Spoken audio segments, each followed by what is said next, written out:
Si vous avez du mal à adorer Dieu maintenant, vous n'aurez pas votre place dans la prochaine dispensation, car c'est là la civilisation de ce monde à venir. C'est pourquoi nous devons adorer Dieu. C'est sur le fondement de l'adoration que Dieu confie aux hommes des puissances et des rangs dans l'esprit. Vous aspirez à être un législateur, à exercer une influence, à posséder une connaissance et une compréhension qui dépassent ce que vous avez pu lire? Ces choses-là sont confiées, mais seulement aux adorateurs. Elles ne sont pas destinées aux hommes centrés sur eux-mêmes. Quatrièmement, les esprits veulent être connus. Les esprits veulent être adorés. Les esprits veulent être quoi? Crus. Et enfin, les esprits veulent être désirés. Ainsi, les possibilités de l'esprit sont confiées à ceux qui connaissent Dieu. Et Dieu ne se révèle pas pleinement aux hommes tant que leur cœur n'est pas pur. Il est écrit que Jésus savait ce qui était dans le cœur des hommes.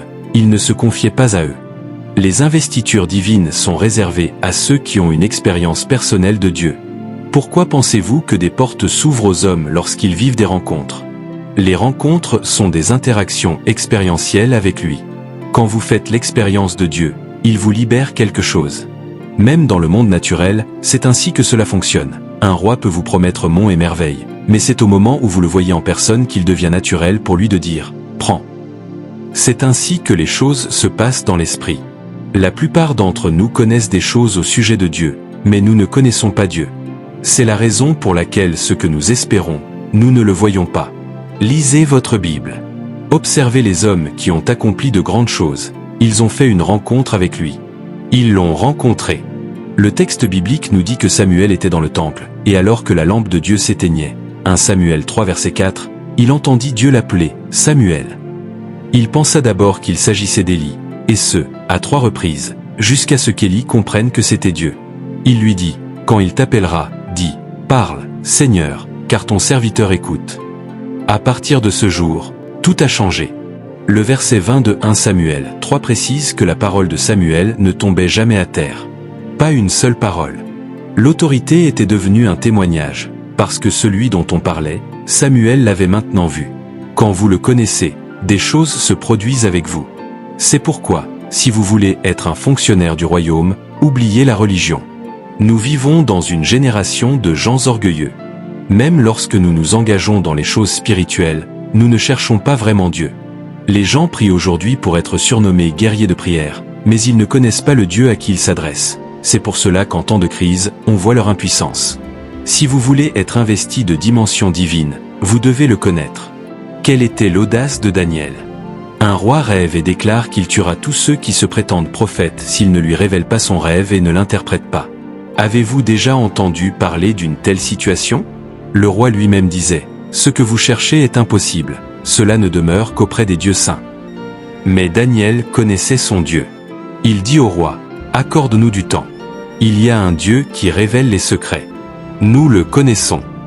Nous ne le représentons pas seulement, nous le connaissons. C'est pourquoi ne travaillez pas seulement pour Dieu, marchez avec Dieu. » Et la Bible dit que le secret fut révélé à Daniel dans une vision nocturne. Lorsque Daniel vint révéler le rêve au roi et l'interpréter, le roi s'écria, « Votre Dieu est le vrai Dieu, et vous êtes son vrai témoin. » Nous ne connaissons pas Dieu, et nous nous vantons au nom d'un Dieu que nous ne connaissons pas. C'est pour cela que lorsque la crise surgit, il devient évident que nous ne savons pas ce que nous disons. Ne croyez pas que les occultistes plaisantent. Demandez à ceux qui ont marché avec Satan, ils ne se contentent pas de parler, ils parlent depuis leur intimité avec lui, depuis leur expérience. Trop de chrétiens se contentent de lire un livre et se mettent à crier sans aucune expérience, simplement parce qu'ils ne veulent pas suivre ce que le livre enseigne. Ils prennent quelques bribes pour faire impression. Nous faisons trop d'impressions sans aucun impact, parce que nous n'avons pas d'hommes ayant la puissance pour soutenir ce qu'ils revendiquent. La racine de cette erreur, c'est le manque de connaissance de Dieu. Les anciens connaissaient Dieu à un point tel qu'ils pouvaient transmettre ses dimensions. Abraham, par exemple, lorsqu'il fut sur le point de partir, donna l'héritage, la promesse, à Isaac. Comment pouvait-il connaître la tangibilité de cet héritage? Et quand Isaac sentit la fin approcher, il dit à son fils, « Va me chercher du gibier, prépare-moi un mets, et mon âme te bénira. » Il connaissait ces choses de manière tangible. Quand il donna la bénédiction à Jacob au lieu d'Ésaü, et qu'Ésaü revint, il n'y avait plus de bénédiction. Cela prouve qu'il savait que ce n'était pas juste des mots, c'était quelque chose de tangible. Jacob l'a porté. Dans Genèse 49, il dit « Rassemblez-vous, fils de Jacob, et je vous dirai ce qui vous arrivera. » Il regardait ses fils et façonnait leur destinée grâce à la puissance qu'il avait avec Dieu. Il dit à Ruben « Tu es le commencement de ma force, tu devrais être un homme excellent, mais tu as souillé ma couche, tu seras instable comme l'eau. » Il a changé la destinée de cet homme. Il regarda Juda et dit « Le sceptre ne s'éloignera point de Juda, ni le législateur d'entre ses pieds jusqu'à ce que vienne le Shilo. » Il a fait de Juda un roi. Lorsque Jésus est venu, il a dû passer par la lignée de Juda, parce qu'un homme qui possédait des réalités tangibles parlait. Il parlait depuis la tangibilité de leur expérience de Dieu. C'est ainsi qu'il parlait. Et pendant des générations, leurs paroles ne sont jamais tombées à terre. Une génération qui désire Dieu et non seulement les choses de Dieu doit se lever si nous voulons exercer la puissance que nous espérons. Il y a des choses que vous apprendrez des hommes, et d'autres que vous apprendrez au pied de Christ. C'est pourquoi, encore aujourd'hui, si vous vous appelez apôtre, vous devez avoir vu Jésus, car ce sont des commissaires directs de la salle du trône. Paul disait, « Ne suis-je pas apôtre? N'ai-je pas vu le Seigneur ?» Vous savez ce que cela signifie d'aller de nation en nation pour parler aux fondations de la terre? Si vous n'êtes pas envoyé, essayez et voyez ce qui vous arrivera. Pensez-vous que lorsque nous pénétrons dans des territoires pour nous adresser aux dieux de cette terre, nous faisons une plaisanterie? Nous ne sommes pas des évangélistes en promenade, nous ne sommes pas venus juste pour gagner des âmes, nous sommes venus changer la topographie spirituelle du territoire. Je ne dénigre pas les évangélistes, mais je vous parle de la sévérité des assignations dans l'esprit. Allez attaquer le sanctuaire d'un homme et voyez ce qui se passera. À plus forte raison, allez dans une nation pour s'adresser aux fondations de la terre si Jésus ne vous a pas envoyé. C'est l'esprit de notre âge, un esprit apostolique. C'est pourquoi chacun de nous doit connaître Dieu par expérience. Si vous êtes prophète maintenant, vous devez être un prophète apostolique ou un apôtre prophétique. C'est pour cela que les prophètes prennent les nations et pionnièrent des mouvements. C'est l'ADN apostolique. Si vous êtes pasteur, vous devez être un pasteur apostolique, car nous sommes dans les derniers jours et le royaume avance. Mais vous ne pouvez être apostolique sans connaître Jésus personnellement. Si tout ce que vous savez, c'est ce que papa a dit, vous êtes encore un enfant, un bébé dans l'esprit. Je ne fais pas de la politique. Oh, papa a dit ceci. Nous avons dépassé ce stade. Nous honorons les hommes, mais celui qui note notre copie, c'est le souverain. Je dis aux miens, ne venez pas faire de la politique en me citant des Écritures. Dites-moi ce que Dieu vous a dit. Nous avons une génération qui ne connaît pas Dieu. Vous entrez dans une église de 10 000 personnes, vous ne trouverez peut-être pas 5 hommes qui connaissent Jésus. Je respecte les nombres, car il signifie que des âmes sont sauvées, mais il y a quelque chose de plus important que le nombre, c'est transformer ces âmes en fils. La première chose que Dieu considère pour vous confier quelque chose, c'est le degré auquel il est tangible pour vous. C'est l'expérience que vous avez de lui. Combien le connaissez-vous? La seconde chose que Dieu considère, c'est la profondeur de votre foi en lui. Les esprits veulent être connus, ils veulent être crus. Dieu n'est pas seulement intéressé par le fait d'être connu, il appelle la vie la connaissance de Dieu, mais il veut aussi être cru. C'est l'obsession de tout esprit. Il est écrit que celui qui s'approche de Dieu doit croire qu'il existe, Hébreux 11 verset 6, et alors il devient le rémunérateur de ceux qui le cherchent avec diligence. Si vous ne croyez pas Dieu, vous ne pouvez pas accomplir grand-chose avec lui. Dieu a marché avec Abraham pendant 25 ans. Il n'était personne jusqu'à ce que la Bible dise dans Genèse 15 verset 5. Et Abraham crut en l'Éternel, qui le lui imputa à justice. La plupart d'entre nous, nous croyons les pilotes d'avion, vous dormez tranquillement dans l'appareil, nous croyons le gouvernement, mais nous ne croyons pas Dieu. Parce que tout ce qu'il dit, nous ne le prenons pas tel qu'il le dit. Et quand je parle de foi, je ne parle pas d'une simple affirmation mentale. C'est une foi soutenue par l'action. Si vous allez chez le médecin et qu'il vous dit « Vous allez bien, ne vous inquiétez pas », vous vous sentez instantanément guéri. Mais si Dieu dit que vous allez bien, vous êtes encore agité par ce que vous ressentez. Nous croyons les médecins plus que Dieu. Je ne dis pas d'ignorer le médecin, je dis « Quel rapport a le plus de poids pour vous ?» Nous avons besoin d'une génération d'hommes qui croient Dieu avec acharnement. Regardez les pères d'autrefois. Dieu dit à Élie « Il n'y aura pas de pluie pendant 3 ans et demi. » Puis il lui dit « Va te montrer au roi, je vais faire pleuvoir. » Auriez-vous demandé un signe d'abord?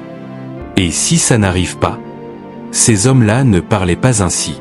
Ils ne voyaient pas pour croire, ils croyaient pour voir.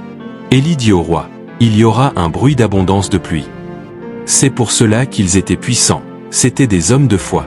Dieu dit à Abraham, « Va sacrifier ton fils unique. » Il n'y a aucun signe qu'il ait douté ou argumenté. En fait, pour que sa femme ne l'arrête pas, il est parti tôt sans rien lui dire.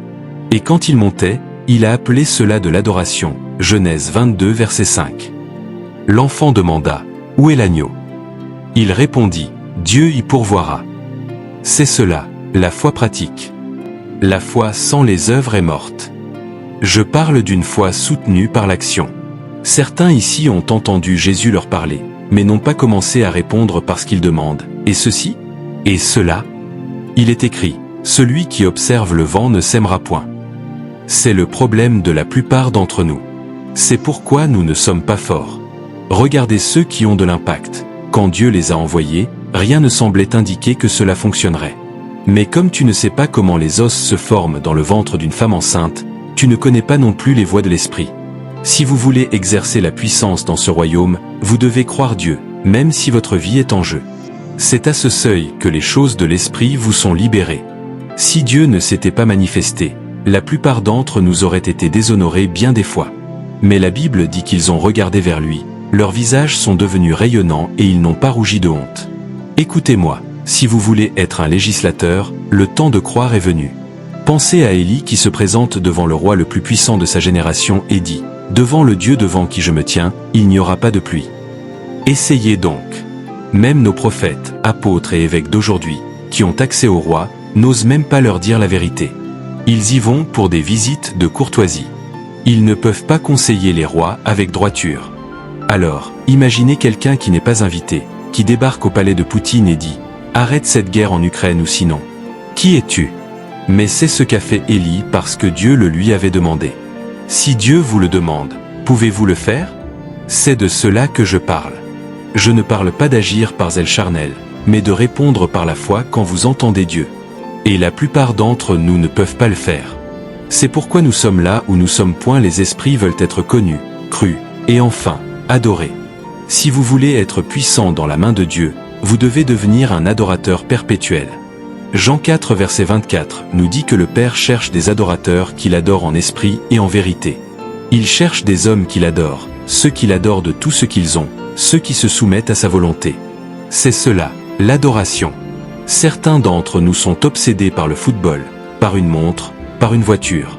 Nous ne pouvons pas dormir, nous rêvons de ces choses, mais nous n'avons pas de gens obsédés par Dieu. Le psalmiste disait, « Comme une biche soupire après des courants d'eau, ainsi mon âme soupire après toi, ô Dieu. » Psaume 42 versets 1 et 2. Dans un pays aride et altéré, le philosophe disait, « Qu'il me baise des baisers de sa bouche. » Cantique des Cantiques 1 verset 2. Il disait, « Ton nom est comme un parfum répandu. » Je ne parle pas de ceux qui viennent à la réunion de prière parce qu'on leur a promis un miracle. Je parle de ceux qui demeurent là et dont l'âme crie après Dieu. Savez-vous ce que signifie être sur la montagne pendant 40 jours? Il n'y a aucune mention qu'il cherchait de la nourriture. Il attendait simplement. Il attendait. Voyez-vous, certains désirent Dieu à un point tel que même si Dieu se cache, ils le poursuivent, car leur âme s'épanouit dans l'adoration. Alors, quand Dieu les bénit, il le fait abondamment. Ce sont des adorateurs.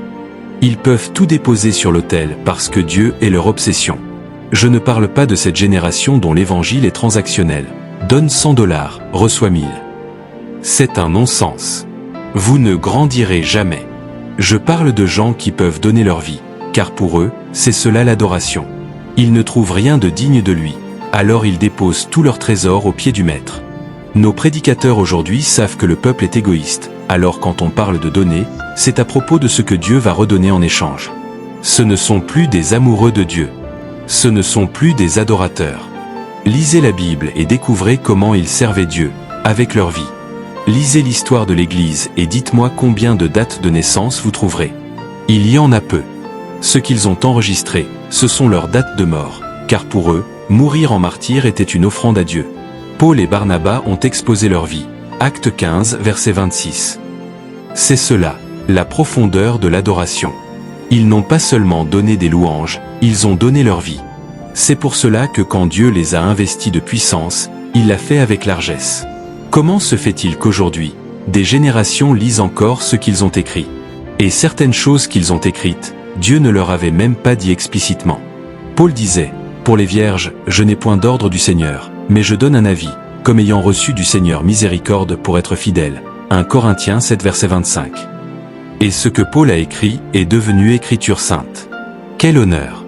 Cela signifie que quand Paul parle, c'est équivalent à la voix de l'Esprit, car l'écriture est censée être le souffle du Tout-Puissant. Quel niveau d'autorité! C'est la place des adorateurs. Pas étonnant qu'au ciel, les êtres les plus élevés soient des adorateurs, les 24 anciens. La Bible dit que jour et nuit ils tombent sur leur face, jettent leur couronne et chantent « Saint, Saint, Saint est le Seigneur ». Il y a des choses qui appartiennent à cette civilisation qui ne finiront pas, et l'adoration en fait partie. Si vous avez du mal à adorer Dieu maintenant, vous n'aurez pas votre place dans la prochaine dispensation. Les esprits veulent être obéis. Pierre l'exprime si bien dans Acte 2 verset 38. Dieu donne le Saint-Esprit à ceux qui lui obéissent. Il y a des dimensions que vous n'aurez jamais tant que vous n'obéirez pas. Nous sommes une génération sans loi. Nous désobéissons à Dieu et nous venons en pensant profiter de sa bienveillance. Tout ce qui est une investiture ne peut jamais vous être donné si vous êtes encore un enfant. Mais quand votre obéissance sera complète, 2 Corinthiens 10 verset 6, alors vous pourrez punir toute désobéissance. Cela signifie que le pouvoir de punir la désobéissance ne peut vous être confié tant que votre propre obéissance n'est pas totale. Vous voulez être un législateur?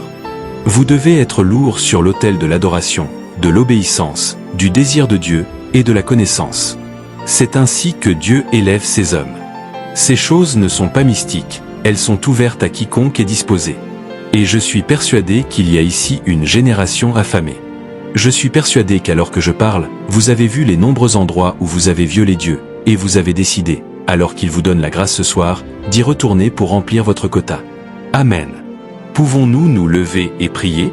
Quelque chose de lourd va tomber ici dans un instant. J'ai dû mettre de côté l'énergie pour expliquer ces choses, mais écoutez-moi, quelque chose de lourd va tomber ici dans moins de 10 minutes. Mais avant cela, si vous êtes ici et que vous n'avez jamais reçu Jésus comme votre Seigneur, ce que j'ai dit ne vous concerne pas. Et si vous vous êtes détourné du Seigneur, vous risquez aussi de ne pas participer. Si vous voulez faire la paix avec Jésus et faire de lui votre Seigneur, levez votre main droite. Laissez-moi m'assurer que tout le monde ici est en sécurité d'abord. Levez votre main droite. Si votre main est levée, venez devant.